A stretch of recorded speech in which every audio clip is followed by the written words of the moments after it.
soir, donc, nous allons parler de la troisième des fêtes d'automne, c'est-à-dire la fête de Sukkot. Sukkot, comme le disait notre sœur Fabienne il y a un instant, se traduit de différentes manières. En général, on traduit par fête des tabernacles, qui est un vieux mot français, qui n'a plus grande signification en français moderne, mais enfin, disons, ça fait partie un peu de ce que nous appellerions notre patois de Canaan. Alors, on continue à parler de fête des tabernacles. Bon, le mot qui est traduit par tabernacle, c'est le mot hébreu souka, pluriel soukot. Alors, ça peut être aussi, ça peut être une tente, même si le mot tente a en général une autre signification. Ça peut être une tente, mais souka, c'est plus précisément une cabane de branchage, une cabane fragile, précaire. Il s'agit en fait des cabanes que se construisent les Bédouins à cette saison de l'année, puisque Sukkot se célèbre le 15e jour du 7e mois, le mois de Tishri, dans lequel nous allons entrer mardi soir avec la fête de Rosh Hashanah. Et pour introduire cette méditation, je vous invite à faire deux lectures dans le livre du Lévitique, au chapitre 23 tout d'abord, et au verset 39. Lévitique, chapitre 23 et verset 39. Le 15e jour du 7e mois, c'est-à-dire 5 jours après la fête de Kippour dont nous avons parlé hier, quand vous récolterez les produits du pays, vous célébrerez donc une fête en l'honneur de l'Éternel pendant 7 jours.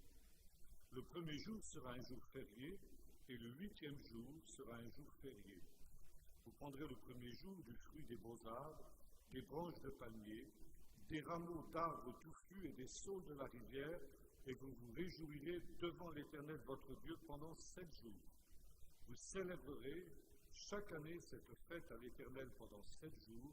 C'est une prescription perpétuelle pour toutes vos générations. Vous la célébrerez le 7e mois. Vous habiterez pendant 7 jours sous des huttes.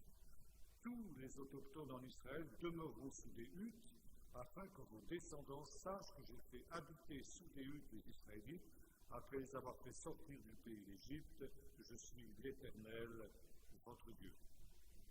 Une deuxième lecture dans le chapitre 16 du livre du Deutéronome, cette fois-ci, Deutéronome 16 et verset 13, où nous lisons ceci: Tu célébreras la fête des huttes pendant 7 jours, quand tu recueilleras le produit de ton aire et de ton pressoir. Tu te réjouiras à l'occasion de cette fête, toi, ton fils, ta fille, ton serviteur et ta servante, et le Lévite, l'immigrant, l'orphelin et la veuve qui résideront avec toi. Tu célébreras la fête pendant 7 jours en l'honneur de l'Éternel ton Dieu, dans le lieu que l'Éternel ton Dieu choisira. Il te bénira dans toutes tes récoltes et dans toute l'œuvre de tes mains. Tu te livreras donc à une joie sans raison. Nous avons vu hier la fête de Kippour et nous avons qualifié cette fête de fête austère.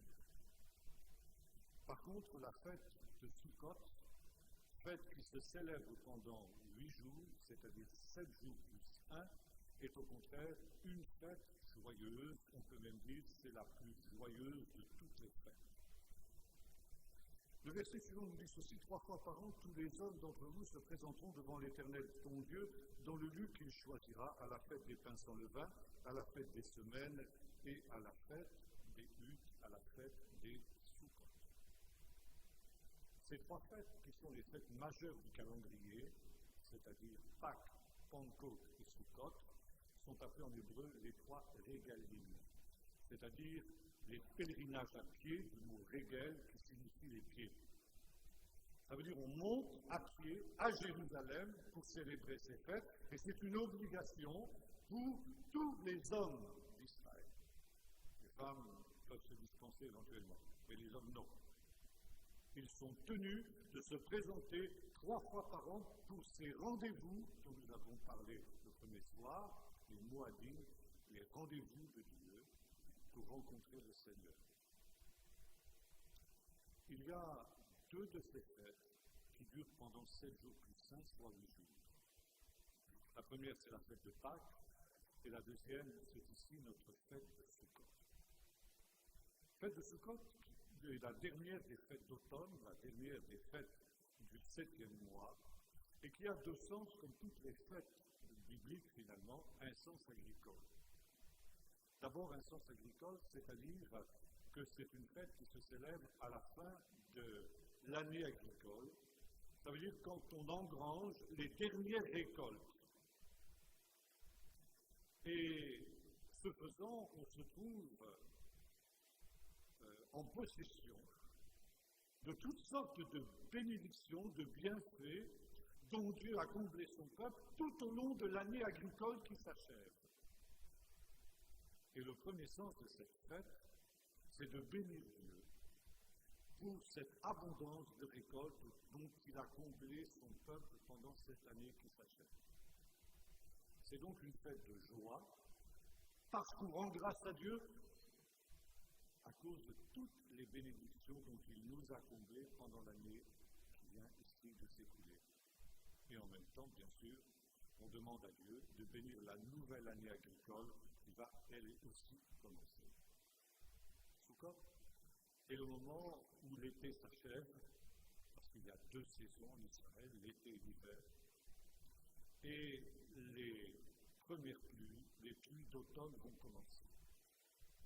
Et c'est l'époque où les Bédouins du désert quittent les lits des oueds où ils ont vécu pendant tout l'été pour venir habiter dans des demeures qui sont un petit peu plus solides en quelque sorte que celles pendant lesquelles ils ont habité pendant l'été.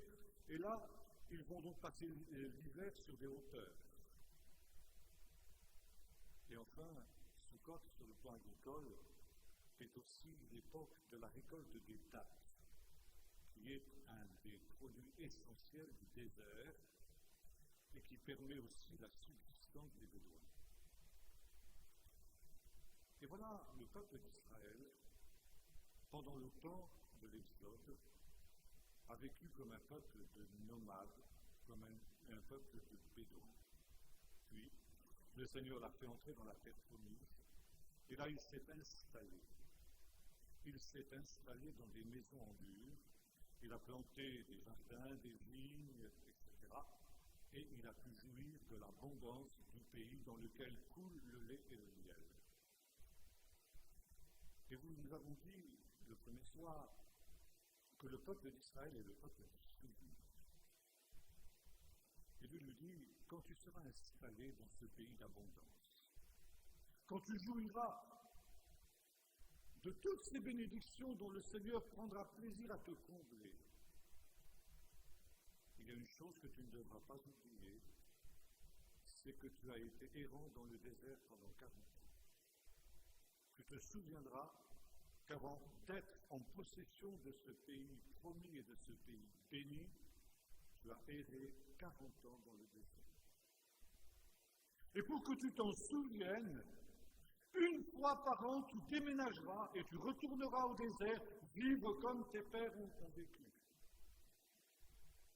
Non pas dans des maisons en dur, mais dans des cabanes de branchage, des cabanes fragiles, comme celles sous lesquelles tes pères ont vécu pendant ce temps qu'ils ont passé dans le désert, le temps de l'Ergus. Une fois par an, tu retourneras vivre pendant une semaine dans ces conditions difficiles et précaires dans lesquelles ont vécu tes pères.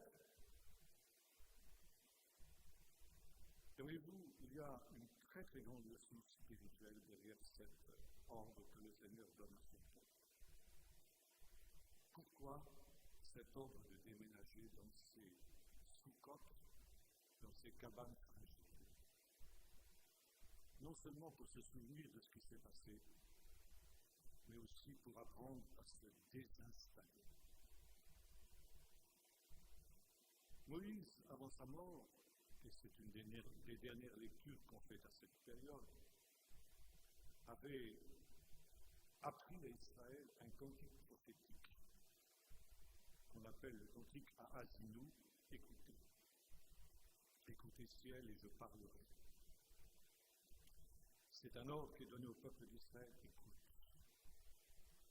Et ce cantique annonce ce que va être l'avenir du peuple d'Israël maintenant qu'il est sur le point d'entrer dans la terre promise.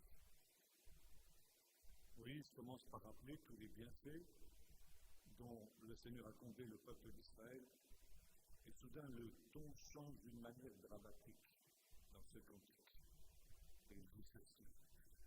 Israël, quand il s'est installé dans ce pays, sous-entendu, Israël est devenu gras.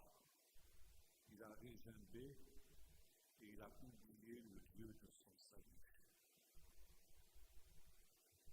Et le Seigneur a dit, et bien justement, pour éviter cela, pour éviter, et c'est dans un autre texte, il dit ceci, que tu dises, quand tu seras à la tête de toutes ces richesses, de tous ces biens, c'est ma sagesse et ma force qui m'ont procuré ces choses, que tu oublies que tout ce que tu as, c'est un don de Dieu, tu quitteras ces choses, tu quitteras cette abondance, tu quitteras cette vie facile, et pendant 8 jours, tu retourneras vivre dans la précarité, dans la fragilité, comme tes pères l'ont fait pendant qu'ils étaient 40 ans au désert.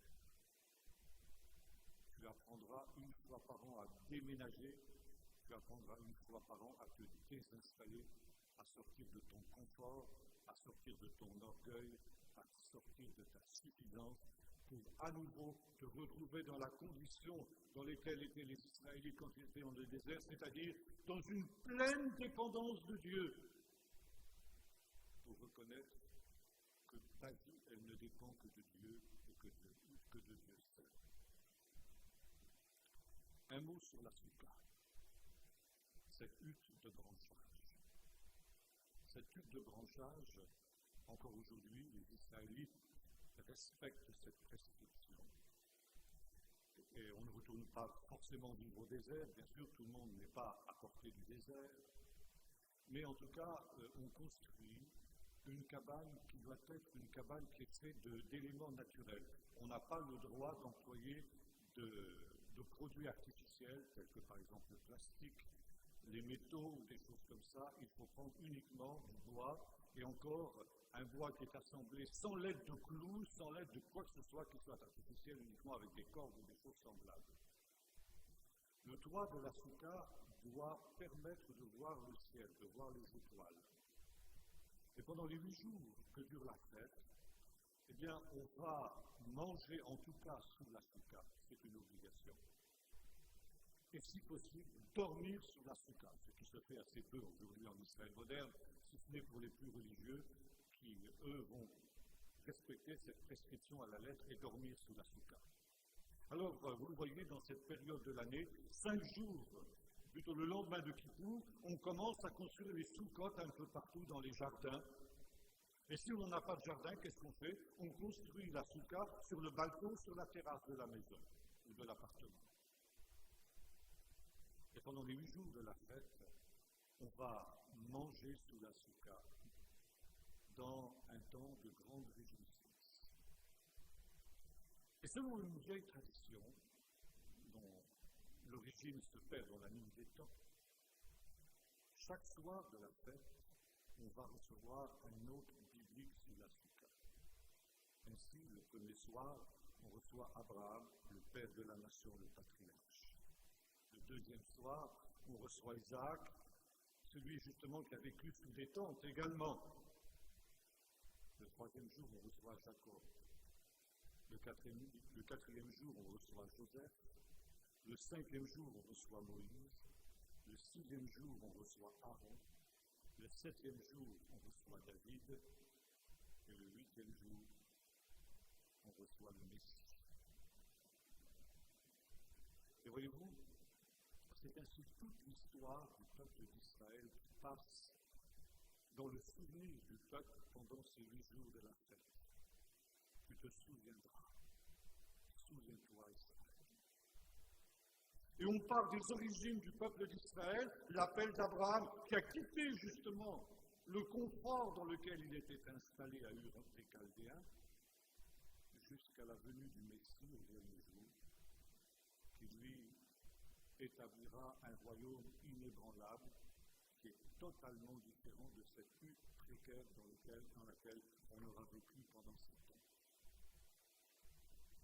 Et voyez-vous, c'est cette idée de la désinstallation qui est importante, mais en même temps du souvenir de toute l'histoire d'Israël, ça veut dire que c'est un recentrage sur la signification de la vocation d'Israël. Et Israël, pendant ce temps de Sukkot, se retrouve un peuple en marche. Non pas un peuple qui est installé, mais un peuple qui est en marche vers un but.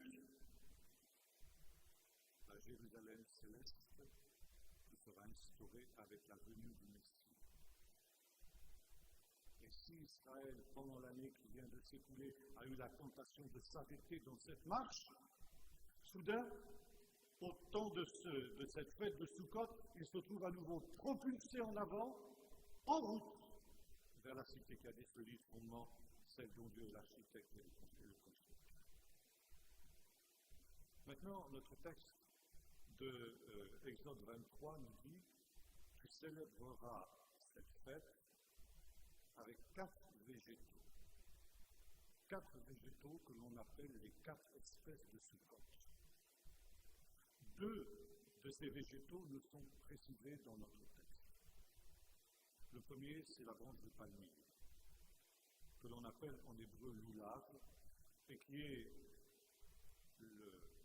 celle des 4 espèces qui a le plus d'importance, et qui donne son nom à l'ensemble des 3 autres. Nous avons vu déjà l'importance du palmier au moment de cette fête de Sukkot, puisque c'est l'époque où la récolte des dattes arrive à maturité. On va récolter les dattes.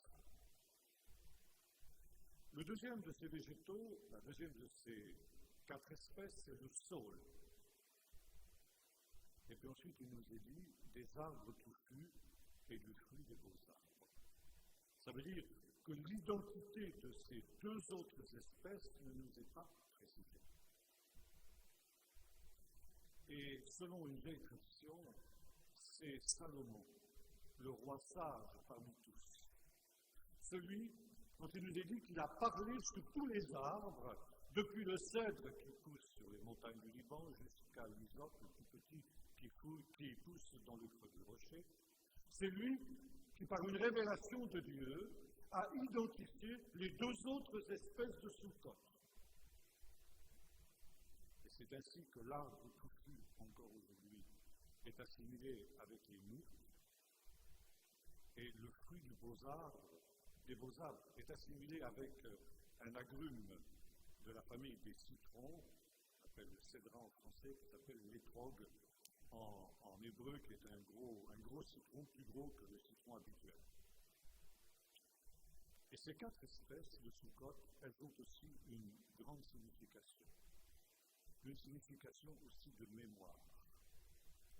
Souviens-toi, nous avons vu tout à l'heure l'importance de se souvenir. Tu te souviendras que tes ancêtres ont habité sous des tentes et tu retourneras toi aussi au désert comme ils l'ont été. Et nous avons vu que quand on reçoit chacun des autres le soir dans la soukha, c'est toute l'histoire d'Israël qui repasse. Mais les 4 espèces de Sukkot ont pour but de rappeler à Israël qu'il est et qu'il reste un peuple en marche.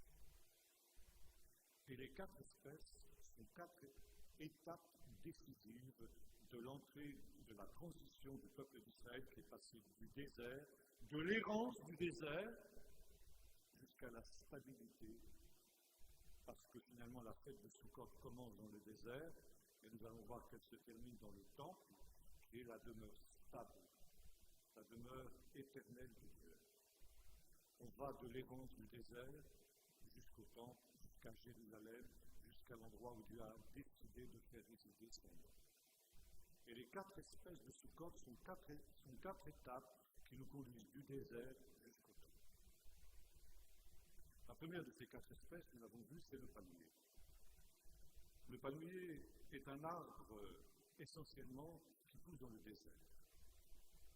C'est l'arbre providentiel des Bédouins. Et les sages d'Israël ont dit ceci: le palmier est un arbre qui a les pieds dans l'eau et la tête dans le feu. Et en cela, il est l'image du juste. Comme cela est écrit dans le psaume 92, le juste croit comme le palmier. Le palmier est donc l'image du juste. Il a les pieds dans l'eau et la tête dans le feu. Qu'est-ce que ça veut dire, les pieds dans l'eau? Ça veut dire que partout où il y a des palmiers, il y a de l'eau. Et quand on est perdu dans le désert, Lorsque l'on voit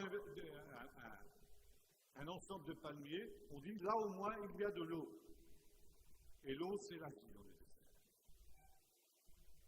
Le palmier est un arbre qui est capable d'enfoncer ses racines très profondément dans le sol jusqu'à ce qu'il atteigne la nappe phréatique. Et il y a un endroit que nous aimons emmener les groupes, qui s'appelle Neot Kedumim, l'oasis du passé, où on a reconstitué les paysages d'Israël, et notamment on a planté des palmiers dans un endroit qui n'est pas du tout leur habitat naturel, parce qu'on est dans les montagnes de Juda, non pas dans le désert. Alors qu'est-ce qu'on a fait? On a décapé avec un gros bulle toute cette terre qui n'était pas propre à la culture du palmier, et on a amené de la terre du désert, mais avant de mettre la terre du désert, on a mis des grandes bâches plastiques noires, là vous savez, imperméables, pour retenir l'eau, pour que le palmier puisse avoir de quoi se nourrir. Et au bout de quelques années, on s'est rendu compte que les palmiers ont crevé.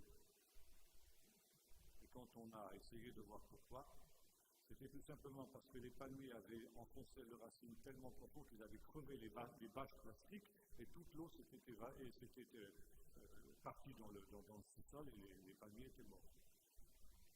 Ça montre à quel point les palmiers enfoncent leurs racines profondes. Voyez-vous l'image qu'on peut tirer du juste? Le juste croit comme le palmier. Mais le palmier, il a aussi la tête dans le feu.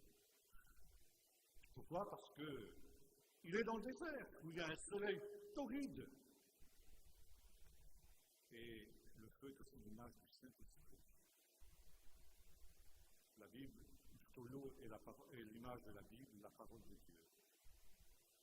Et le feu est l'image du Saint-Esprit. Et le juste, il est comme le palmier, nous dit le psalmiste. Il a les pieds dans l'eau, il est comme un arbre planté près d'un courant d'eau qui donne son fruit en sa saison, parce que justement il se nourrit de la parole de Dieu. Et nous verrons ce soir, le rituel de l'eau à Sukkot, et comment justement l'eau aussi est l'image de la parole de Dieu. Mais il a la tête dans le feu, ça veut dire qu'il est aussi environné de la puissance du Saint-Esprit. Il faut l'équilibre entre les deux. Si l'on a la parole sans le Saint-Esprit, eh bien, la parole tue, la lettre tue, et l'esprit ne peut pas justifier. Mais si on a la tête dans le feu, mais pas les pieds dans l'eau, eh bien, c'est l'illuminisme, et par conséquent, on va dévier aussi. Il faut les deux. Bon, ça c'est une autre prédication, je la laisse de côté. Voilà. Maintenant, le palmier est aussi un arbre qui a un autre symbole, c'est l'image aussi de la victoire. Vous savez, le palmier est aussi un arbre qui donne toutes sortes de bienfaits. Les dattes dont on tire le miel. Vous avez tous entendu parler de cette expression, le pays où coule le lait et le miel, le pays de Canaan, le pays où coule le lait et le miel. Et tout le monde, évidemment, quand on parle de miel, pense qu'il s'agit de miel d'abeille. Quand j'étais enfant, à l'école du dimanche, je fréquentais l'école du dimanche, j'avais été frappé par cette histoire où Jonathan traverse une forêt, vous vous souvenez, dont le sol est recouvert de miel. Et il trempe l'extrémité de son bâton dans le miel et il en mange. Je trouvais ça étonnant, une forêt dont le sol est recouvert de miel. Et puis, quand je suis arrivé en Israël, beaucoup plus tard, j'ai compris ce que ça voulait dire. Il s'agit d'une forêt de palmiers, comme il y en avait à l'époque, des palmiers sauvages au bord du Jourdain. Et si les fruits ne sont pas récoltés, qu'est-ce qui se passe? Le fruit se dessèche sur l'arbre et il laisse tomber par terre un sirop qui ressemble à du miel. Et qui a le goût de miel, effectivement. Aujourd'hui, on récolte ce sirop et l'on en fait du miel de date. Et le pays où coule le lait et le miel, c'est le pays de miel de date. Donc, ça c'est pour la petite histoire. Et puis avec le palmier, on fait des tentes, on fait de la vannerie, on fait des cordages, on fait un tas de choses. Quant aux chameaux, ils mangent les noyaux des dattes, après qu'on ait mangé la chair, nous les hommes. Alors ça, rien se fait dans le palmier. Et c'est pourquoi le palmier est le symbole de la victoire du peuple d'Israël. Et il rappelle le temps où le peuple d'Israël a vécu dans le désert, où il vivait justement de ces palmiers comme le font les Bédouins modernes. La deuxième des 4 espèces, c'est le saule. Le saule, c'est un végétal qui pousse au bord des cours d'eau. Et notamment, quand le peuple d'Israël a quitté le désert pour entrer dans la terre promise, qu'est-ce qu'il a dû faire, vous vous en souvenez? Il a dû traverser un cours d'eau qui était le Jourdain. Et sur les bords du Jourdain, il y avait des saules. Et voyez-vous, il est question ici de la deuxième étape de l'entrée du peuple d'Israël dans le pays de Canaan. Après avoir vécu dans le désert, il est arrivé au bord du Jourdain, symbolisé par les saules. Vous trouvez ça sur le psaume 137, vous vous souvenez, sur les bords des fleuves de Babylone, nous étions assis, nous pleurions. Au sol de la contrée, nous avions suspendu nos arcs. Et ça a été la deuxième étape de l'entrée du peuple d'Israël dans la terre promise, la traversée du Jourdain, traversée miraculeuse d'ailleurs, parce que le Jourdain s'est ouvert, comme la mer Rouge s'était ouverte devant les enfants d'Israël. Troisième des 4 espèces, le myrte. Le myrte, c'est un végétal très particulier qui poussait à l'état sauvage dans les montagnes de Juda avant l'entrée des Israélites dans le pays promis. Ça veut dire que quand on laisse les montagnes du pays d'Israël en friche, ce qui va repousser naturellement, c'est les myrtes. Le myrte, c'est un végétal qui est quasi indestructible. Vous pouvez le brûler, vous pouvez brûler des étendues de myrte et ils vont pousser. Et en cela, c'est l'image de la vie éternelle, la vie indestructible. Le peuple d'Israël, quand il a franchi le Jourdain et a pénétré à l'intérieur du pays promis, et quand bien même il en a été déporté par la suite dans son histoire, il est resté un peuple indestructible. Les peuples ont essayé de le détruire à maintes reprises, mais ils n'ont pas pu. Dans le chapitre 2 du livre du prophète Zacharie, nous lisons quelque chose de très intéressant, où il nous est dit que le prophète a eu une vision. Juste après que le peuple soit revenu de l'exil de Babylone, il a eu une vision. Il a vu 4 cavaliers qui se tenaient parmi les myrtes. Et un ange pose la question, Seigneur, pendant combien de temps encore seras-tu irrité contre le peuple d'Israël et contre la terre d'Israël qui sont restés en friche pendant 70 ans? Et le Seigneur répond par de bonnes paroles, ça veut dire qu'il répond que maintenant, ce temps d'exil, ce temps de châtiment, enfin, et que ça va être maintenant la bénédiction et le retour du peuple d'Israël dans le pays dont il a été exilé. Et voilà, le prophète précise que ces 4 cavaliers, ces 4 chevaux, ils sont parmi les myrtes. Pourquoi? Parce que pendant les 70 ans où le peuple d'Israël a été déporté en Babylonie, la terre d'Israël est restée en friche. Et qu'est-ce qui s'est passé pendant ces 70 ans de friche? Eh bien, les myrtes, qui étaient au commencement quand Josué est entré avec le peuple dans le pays promis, ont repris possession des montagnes qui avaient été délaissées par le peuple. Ça veut dire qu'on se retrouve dans la situation qui était celle de Josué au moment du deuxième retour d'Israël dans son pays. Et en cela, c'est toute l'histoire d'Israël aussi qui nous est rappelée. Et enfin, il y a le 4e végétal, l'étrog, le cédra, qui est un fruit jaune, bien évidemment, comme le citron, donc doré, qui représente finalement l'arbre de l'Éden, l'arbre de vie. Et le fruit de ce cédra symbolise le fruit de l'arbre de vie. Et jusque maintenant, les 3 premières espèces ont rappelé le passé d'Israël, le séjour au désert, la traversée du Jourdain, l'installation dans le pays promis, la conquête par Josué, si l'on veut, et puis ici la vie. Ce temps qui a été annoncé par les prophètes, où ce pays redeviendra semblable au jardin d'Éden, où le monde entier, à commencer par Jérusalem, retrouvera la situation qui était la sienne avant la chute, et où le loup habitera avec l'agneau, où les enfants même joueront avec les serpents venimeux, les petits enfants. Là, il y a évidemment une allusion à ce qui s'est passé dans l'Éden, lorsque Dieu a dit qu'il mettrait une inimitié entre le fils de la femme et puis le serpent.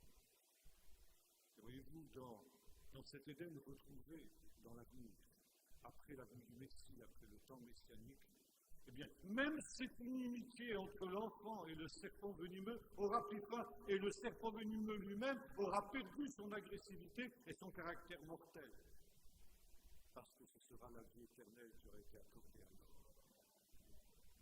Voyez-vous toute cette symbolique de Sukkot qui nous fait passer justement du désert. Ça veut dire, le désert, c'est le péché qui rend désert, la terre.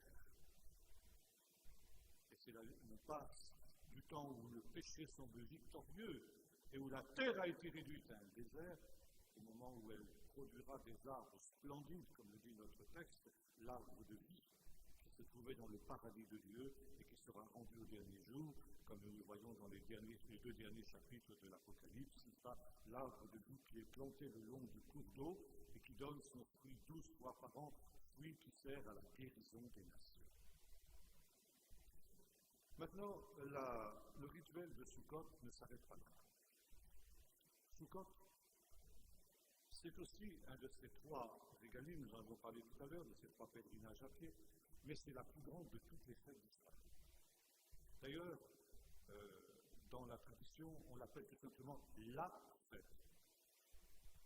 Il n'y a pas besoin de préciser. Quand on dit la fête, on sait que c'est la fête de Sukkot. Si on ne peut pas venir aux deux autres régalim, Pâques ou Pentecôte, au moins qu'on vienne à la fête de Sukkot. Encore une fois, c'est la plus grande de toutes les fêtes. Et cette fête, nous l'avons vu, c'est aussi une fête joyeuse. Tu te réjouiras pleinement. Il y a ordre de se réjouir. Et cette fête cheminait vers une joie de plus en plus grande. Chaque jour qui passait était l'objet d'une plus grande joie jusqu'à ce qu'on arrive au 8e jour, on en parlera ce soir, c'était le jour où la joie débordait. Et voilà quelque chose de très paradoxal. À l'occasion de chacune des fêtes d'Israël, on lit ce qu'on appelle un des 5 rouleaux. Dans la Bible, dans l'Écriture, je n'emploie pas le mot Ancien Testament, parce que l'Ancien Testament, c'est quelque chose de très désobligeant. Ça veut dire quelque chose qui est dépassé, ça veut dire quelque chose qui est caduque, ça veut dire quelque chose qui n'a plus cours. Nulle part, il n'est question d'Ancien Testament dans la Bible. Ce que nous appelons l'Ancien Testament depuis les pères d'Église, qui étaient antisémites, anti-juifs, n'est-ce pas? Eh bien, depuis ce temps-là, il y a eu cette vision négative de l'Écriture qui n'était autre finalement que la Bible de Jésus et la Bible des apôtres, pour une bonne et simple raison, c'est que de leur temps, le Nouveau Testament n'existait pas. Jésus appelait cela l'Écriture ou les Écritures, comme on le fait aujourd'hui en hébreu. Quand on appelle la Bible, ça s'appelle la Mikra, ça veut dire l'Écriture, tout simplement. Alors, excusez-moi, mais j'emploie les mots que Jésus employait, que les apôtres employaient. Je ne parle pas de l'Ancien Testament, je parle de l'Écriture ou des Écritures. Et dans les Écritures, il y a 5 petits livres qu'on appelle des rouleaux, parce qu'ils étaient lus à partir justement de livres qui étaient écrits sur des rouleaux qu'on déroulait comme ça. Et ces 5 petits rouleaux sont lus à l'occasion de 5 fêtes. Le premier de ces rouleaux, c'est le Cantique des Cantiques, qu'on lit à la période de Pâques. Le deuxième rouleau, c'est le livre de Ruth, qu'on lit à la fête de Pentecôte. Le troisième rouleau, c'est le livre des Lamentations de Jérémie, qu'on lit à l'occasion de l'anniversaire de la destruction du Temple. Il y a un autre rouleau qui est le livre d'Esther qu'on lit à l'époque de la fête des Pourim, la fête des reines Esther. Et le 5e rouleau, c'est l'Ecclésiaste, qu'on appelle en hébreu Kohelet. Et devinez quand est-ce qu'on lit ce livre? Pour Sukkot. Or, le livre de l'Ecclésiaste n'est pas un livre particulièrement joyeux. Et voilà, il nous est dit, tu te réjouiras pleinement pendant ce jour, pendant 6 jours. Comment est-ce que cela est compatible avec l'étude et la lecture du livre de l'Ecclésiaste? Eh bien, parce que l'Ecclésiaste commence par ce mot, Ével, que l'on traduit par vanité. Ével, 8 fois, ce mot revient dans le début du livre de l'Ecclésiaste. Ével, Éveline, Akol Ével de Réoutroua. Vanité des vanités, tout est vanité et poursuit du temps.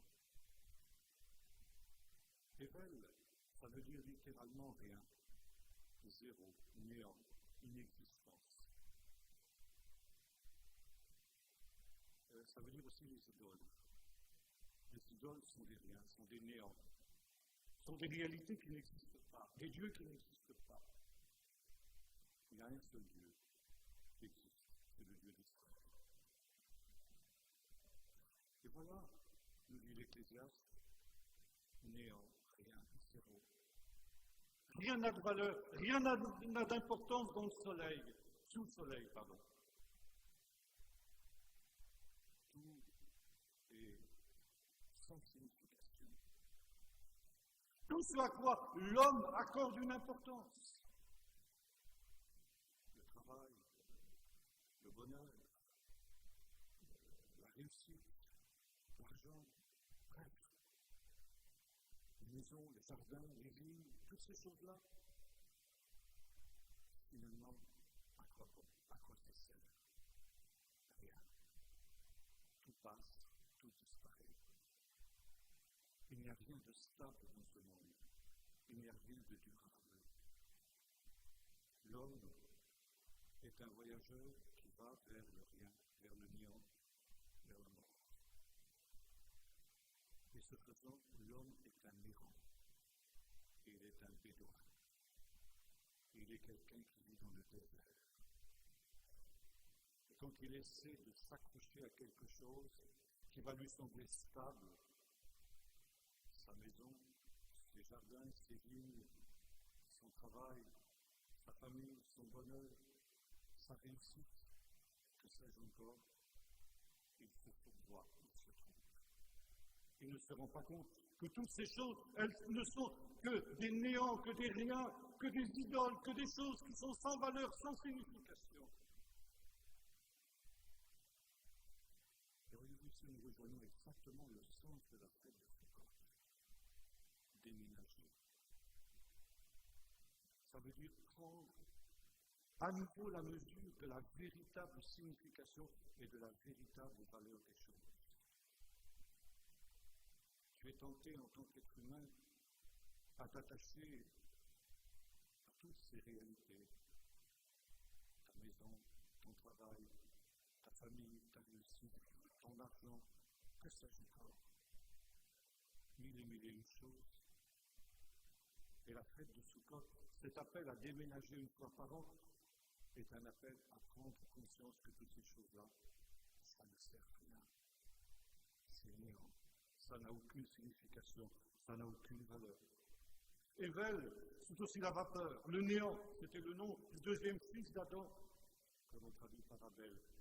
Celui qui disparaît comme une fumée, comme une vapeur, comme un mirage, comme une idole. Et le but du livre de l'Ecclésiaste, c'est de détruire les idoles. Le livre de l'Ecclésiaste est un livre iconoclaste. Le psalmiste disait, oui, Ével, tous les fils d'Adam. Dans une balance, il montrait plus léger qu'un souffle. Qu'est-ce que l'homme? Un rien, un néant. Et c'est ce que la fête de Sukkot veut nous apprendre. Alors, on dira, livre pessimiste? Non, livre réaliste.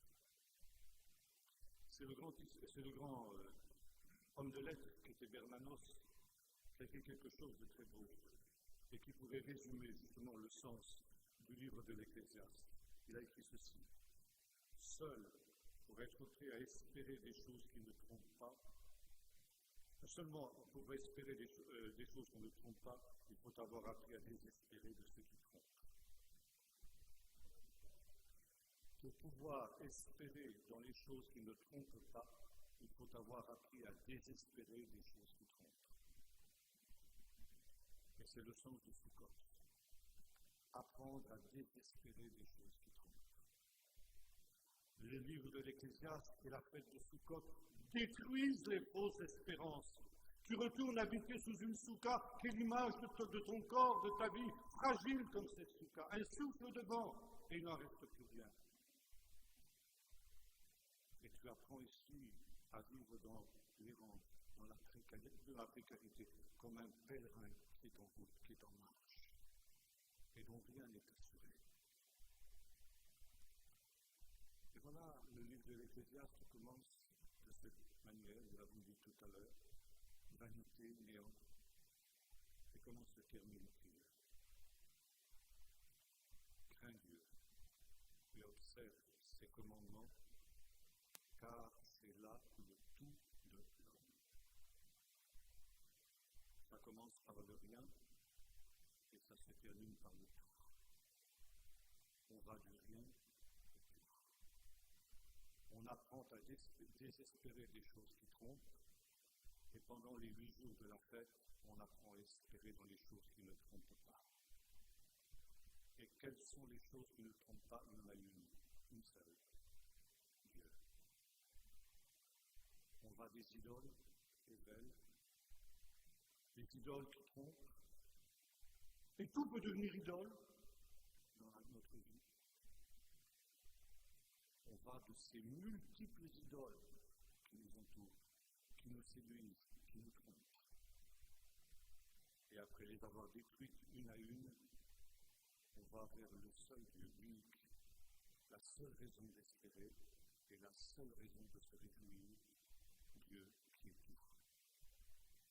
Dieu, dit l'Ecclésiaste dans un autre texte, qui fait tout. Et surtout, il est tout. Et en même temps, Sukkot, c'est aussi la fête du temps. En effet, nous lisons dans le premier livre des Rois et le deuxième livre des Chroniques que c'est à l'occasion de la fête de Sukkot que Salomon a inauguré le temple. Et le temple était exactement le contraire du tabernacle. Fête des tabernacles, ce n'était pas seulement le peuple qui vivait sous des tabernacles, sous des tentes, dans des cabanes, c'était aussi l'arche d'alliance. Et voyez-vous, ce tabernacle qui avait été construit par Moïse dans le désert, et qui était un sanctuaire portatif, était l'image de cette précarité, de cette errance du peuple.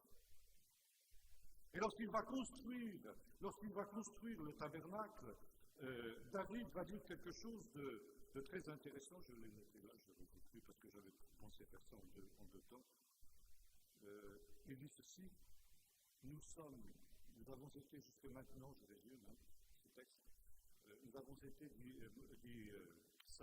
David, des gens qui étions comme des errants, on traduit ça par des étrangers, parce qu'il n'y avait pas de migré. Il n'y avait pas de migré. On traduit ça en général par il n'y avait pas d'espérance. C'est vrai, ça veut dire aussi espérance, mais ça veut dire aussi il n'y avait pas de lieu stable. Il n'y avait pas de point de ravitaillement en eau. Si un migré, c'est un amassellement d'eau dans les oreilles. Ça veut dire qu'il n'y avait pas de demeure stable. Nous étions errants, jusqu'à ce que Salomon construise le temple. Et depuis que le temple a été construit, il y a un lieu vers lequel on peut se mettre en marche. Il y a un but. Nous ne sommes plus des gens qui sont errants dans le désert, qui ne savent pas où ils vont. Mais s'il est vrai que nous sommes des errants dans ce monde, savons vers qui nous allons, nous savons que nous allons vers un but, vers un lieu où Dieu veut nous rassembler, et dont le temple terrestre est l'image. Le temple, par opposition à ce tabernacle qui était un sanctuaire portatif, est une demeure stable, et on l'appelle en hébreu tout simplement la maison par excellence. Le bâtiment, un bâtiment stable.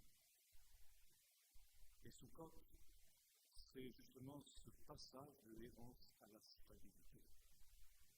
C'est ce passage du désespoir à une telle espérance que nous sommes dans la joie, que c'est le temps de la joie, c'est le temps de notre joie, comme le dit la liturgie juive. La joie au milieu de la précarité, parce que l'espérance est véritable. Et voyez-vous, le message de l'Ecclésiaste et le message de la fête de Sukkot et celle-ci, il y a deux pôles. Tout est vanité, mais tout est don de Dieu. C'est là le premier sens de la fête, nous l'avons vu tout à l'heure. On bénit Dieu pour les dons dont il a comblé son peuple dans l'année. Et quand on reçoit ces hôtes, quand on rappelle tout ce passé qui nous a fait aller de l'errance du désert jusque dans le paradis retrouvé avec cette quatrième espèce de Sukkot, on dit bien, tout est don de Dieu. Et si l'Ecclésiaste et la fête de Sukkot détruisent les idoles, ce n'est pas pour que simplement nous nous dépouillions, pour que nous apprenions à ne plus être ces gens qui regimbent et qui se disent « c'est ma force, ma puissance qui m'ont acquis ces choses ». Israël est devenu gras, il a regimbé, il a oublié le Dieu de son salut. Là, tu te souviens que tout ce que tu as, tout ce que tu reçois est un don de Dieu pour lequel tu dois le bénir et pour lequel tu dois le remercier. Et tu peux te réjouir déjà sous le soleil. Au milieu de cette vanité même, tu peux te réjouir. Parce que Dieu fait toutes choses belles en son temps. C'est le principe de contradiction. Tout est vanité, mais Dieu fait tout. Et puis, il y a cette parole, crains Dieu et observe ses commandements. Et Sukkot, nous allons voir ça ce soir, est aussi la fête du don de la Torah. La Torah est aussi le moyen par lequel nous connaissons ce Dieu qui est tout et qui fait tout. Et l'Ecclésiaste nous dit ceci, car Dieu est celui qui recueille ce qu'il a fait. Et c'est pourquoi il y a une œuvre à faire dans ce temps. Le Seigneur place une œuvre devant toi. Il faut que tu saches que ça ne sert à rien. Tout ce que tu vas faire ne sert à rien. Quand bien même tu fais des choses grandioses. Ce que tu as fait dans un temps, un autre temps le détruira. Il n'y a aucune illusion à ce sujet. Et voyez-vous, ici, l'Ecclésiaste dénonce une de ces idoles qui nous atteint tous. Vouloir se survivre par ses œuvres. Et tous les grands conquérants ont voulu marquer l'histoire d'œuvres qui vont leur survivre. Ils ont créé des monuments, ils ont construit des arcs de triomphe, ils ont construit des palais grandioses, tel le roi Soleil, avec son palais de Versailles, pour lui survivre après sa mort. Et l'Ecclésiaste nous dit, qu'est-ce que c'est ça? Eh bien, rien, ça ne sert à rien. Tout ce que tu ferais sera détruit, sera oublié. Il n'en restera rien sous le soleil. Alors, ne te fatigue pas trop, puisque de toute façon, de tout ce que tu feras, il ne restera rien. Mais ce n'est pas non plus la résignation. Cette œuvre, elle ne sert à rien, mais fais-la quand même, parce qu'il faut la faire. Et s'il ne restera rien de ton œuvre sous le soleil, et si d'autres viendront détruire ce que tu as fait, même si tu les as fait d'une manière positive, il y en a un pour lequel ça n'échappera pas. Car Dieu recueille ce qui a fait. Et cette œuvre, sois comme celui qui jette ton pain à la surface des eaux, qui gaspille tes forces, gaspille ton temps à faire des œuvres qui seront inutiles. Parce qu'un jour tu le retrouveras. Tu auras l'impression d'avoir gaspillé ces choses, mais tu les retrouveras en Dieu, qui prendra tout, qui récapitulera tout. J'en parlerai peut-être un peu plus demain. dans la Jérusalem céleste. Cette Jérusalem vers laquelle nous sommes en marche. Cette Jérusalem qui a des solides fondements et vers laquelle nous sommes invités à nous diriger comme les patriarches l'ont fait selon l'Épître aux Hébreux. Ils sont sortis de cette abondance humaine, terrestre, qui était celle de la Babylonie, d'Ur des Chaldéens. Et ils reconnaissaient qu'ils étaient étrangers et voyageurs sur la terre, mais ils se sont mis en marche, tels des pèlerins, tels des errants, vers la cité qui a des solides fondements, celle dont Dieu est l'architecte et le constructeur, qui n'est autre que la Jérusalem céleste. Et dans la Jérusalem céleste qui nous apparaît dans les 2 derniers chapitres du livre de l'Apocalypse, qu'est-ce qui nous est dit de cette Jérusalem-là? Il y a un verset très intéressant qui nous dit « Et on y apportera la gloire des nations ». Qu'est-ce que ça veut dire? Ou la gloire des païens, on peut traduire aussi comme ça. Les deux sens sont possibles. La gloire, c'est ce dont tu pourras être fier de tes jours. Et voilà, dans la Jérusalem nouvelle, dans la Jérusalem céleste vers laquelle tu es en marche, il y aura des choses de ta vie qui entreront pour construire cette Jérusalem-là. Dieu prendra ces matériaux qu'il jugera dignes d'être pris dans ta vie. Et puis, il les utilisera, tu les retrouveras dans la Jérusalem céleste. Et il y en aura d'autres qui auront été totalement inutiles, totalement vaines, qui brûleront comme un feu de paille, dit l'apôtre Paul.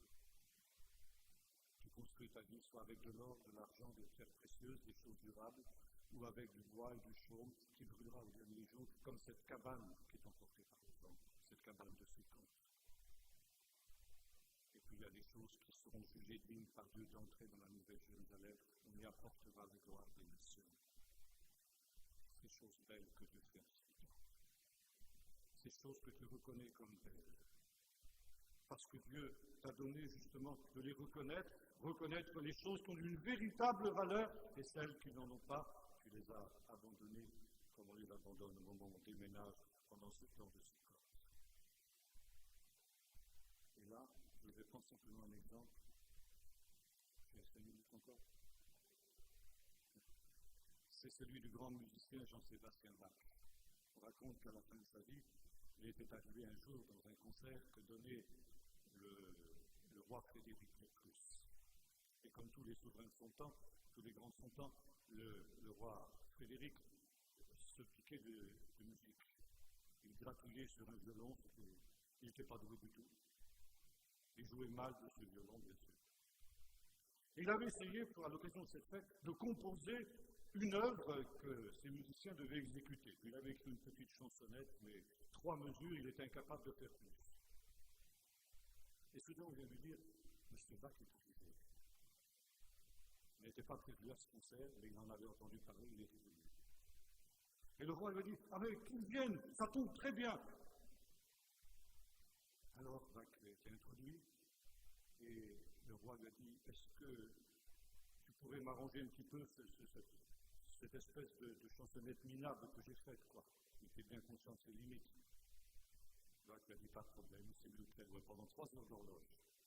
Il a donné à tous ceux qui étaient là, à partir du thème qui avait été écrit par le roi, qui était cette petite chansonnette tout à fait primaire, pourrait-on dire, il a donné un concert époustouflant, qui a tellement impressionné cette cour royale que le roi lui a dit, est-ce que vous pouvez nous mettre ça par écrit?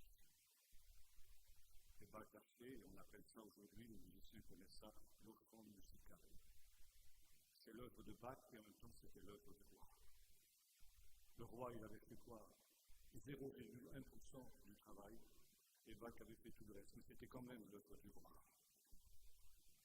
Et voyez-vous, quand il nous est dit, on apportera la gloire des nations, c'est ça que ça veut dire.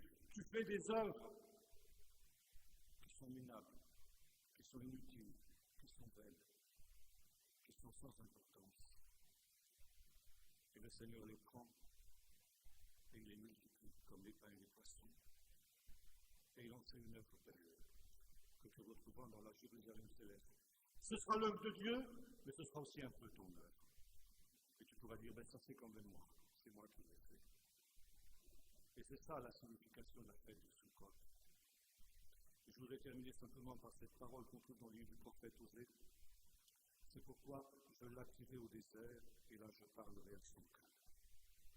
Dans ce dépouillement, dans ce déménagement, il y a l'occasion d'une nouvelle rencontre avec Dieu, d'une situation qui nous fait sortir de cette vanité. Quand la Jérusalem céleste sera descendue sur terre, alors toute cette création, nous dit l'apôtre Paul, qui pour le moment a été soumise à la vanité et qui souffre les douleurs de l'enfantement, elle aura part à la glorieuse liberté des enfants de Dieu. Et l'Ecclésiaste termine par cette parole, mais moi, je sais. Du désespoir à la plus grande désespérance, la certitude. Je sais.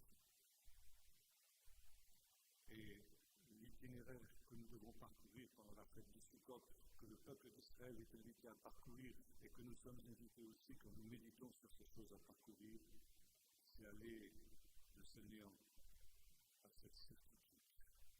Moi, je sais. Je sais qu'il y a une espérance. Je sais qu'il y a un tout de l'homme. Je sais qu'il y a des œuvres belles que Dieu fait dans ce temps. Je sais qu'il y a des choses que je retrouverai dans la Jérusalem céleste. Et c'est pourquoi déjà, pendant que je suis sous le soleil, je peux me livrer comme l'exige ce jour et cette fête totalement à la joie. Prions. Seigneur, nous te remercions de nous inviter, nous aussi, spirituellement en tout cas, à sortir de notre suffisance, de nos aises, de nos raisonnements, de nos conceptions, d'être prêts, Seigneur, même à tout remettre en question pour aller au désert, dans un dépouillement spirituel, pour retrouver le contact avec toi, pour retrouver la fraîcheur du premier amour, pour nous dépouiller de toutes ces choses vaines qui nous encombrent, qui encombrent notre marche et qui nous empêchent de presser le pas vers la cité céleste. Et tu veux nous en dépouiller, tu veux nous apprendre à désespérer de toutes ces idoles qui nous entourent. Tu veux nous apprendre, Seigneur, à désespérer de toutes les choses de néant dans lesquelles le diable voudrait mettre que nous mettions notre espérance et que nous nous égarions. Et tu veux que nous retrouvions le sens véritable des choses, que nous retrouvions le but unique vers lequel tu veux que nous pressions le pas, toi qui nous attends dans la Jérusalem céleste, dans ce temple qui ne sera pas un temple fait de main d'homme, mais qui sera la vie tout entière dans laquelle ta présence habitera. Seigneur, c'est pourquoi en attendant, nous voulons faire les œuvres bonnes que tu as préparées d'avance, sachant que même si elles sont inutiles, nous voulons les faire par amour gratuitement dans la grâce. Sachant, Seigneur, que rien n'est perdu en toi, et que ces œuvres, si tu les estimes bonnes, belles, tu les transfigureras, quelque modestes qu'elles soient à nos yeux, pour en faire des joyaux que nous retrouvons dans la Jérusalem céleste. Et c'est pourquoi, Seigneur, nous voulons être dans la joie. Et comme les psalmistes, nous disons, je suis dans la joie, quand on nous dit, allons dans la maison de l'Éternel. Mais nous savons que nous sommes en route vers la maison de l'Éternel, vers la Jérusalem qui a des solides fondements, celle dont Dieu